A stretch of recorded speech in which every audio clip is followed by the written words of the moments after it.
అందరికీ నమస్కారం. నిన్ననే మనం చూసాము అమరావతి ఏదైతే ఆంధ్రప్రదేశ్ రాజధానిగా ఉందో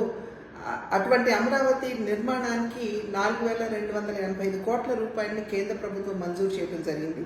అదేవిధంగా నిన్న జరిగినటువంటి మంత్రివర్గ కేబినెట్ మీటింగ్లో తీసుకున్నటువంటి నిర్ణయం తిరుపతి మరియు కాట్పాడి మధ్యన అంటే చెన్నైలో ఉన్నటువంటి కాట్పాడి మధ్యన రైలు మార్గం ఏదైతే ఉందో దానికి 1,332 కోట్ల రూపాయలని కేంద్ర ప్రభుత్వం మంజూరు చేయడం జరిగింది. 113 కిలోమీటర్ల నిడివి కలిగినటువంటి ఈ రైలు మార్గం ఏదైతే ఉందో తిరుపతి, శ్రీకాళహస్తి, చంద్రగిరి మధ్యన రవాణా సౌకర్యాన్ని మెరుగుపరచడం మాత్రమే కాకుండా వెల్లూరు మరియు తిరుపతిలో ఉన్నటువంటి ఈ జిల్లాల్లో ఉన్నటువంటి వైద్య విద్య ఏదైతే ఉందో దానికి మెరుగైనటువంటి కనెక్టివిటీ అందించడం మాత్రమే కాకుండా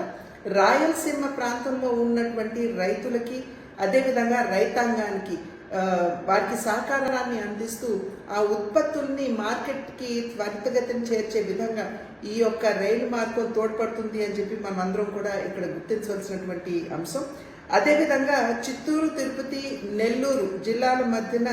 జనాభాకి ఈ యొక్క లాభాలకి ఈ యొక్క జిల్లాలకి మంచి లాభం చేకూర్చే విధంగా ఈ రైలు మార్గం ఉండటం మాత్రమే కాకుండా అక్కడ ఉన్నటువంటి ఏవైతే ఉన్నాయో సిమెంట్ కావచ్చు ఇతరత్ర పరిశ్రమలకు కూడా ఇది మంచి సహకారాన్ని అందించే విధంగా ఉంటుందనేటువంటి విషయం మనం గుర్తించాలి. 113 కిలోమీటర్ల నిడివి కలిగినటువంటి ఈ రైలు మార్గం 17 స్టేషన్లు, 324 చిన్న బ్రిడ్జ్లు, అదేవిధంగా 15 పెద్ద బ్రిడ్జ్లు మరియు 7 ROBలు, 3 RUBలతో ఈ యొక్క రైలు మార్గ నిర్మాణం జరుగుతున్నటువంటి సందర్భంలో నరేంద్ర మోడీ గారికి అదేవిధంగా రైల్వే మంత్రిత్వ శాఖ మంత్రి అయినటువంటి అశ్విని వైష్ణవ్ గారికి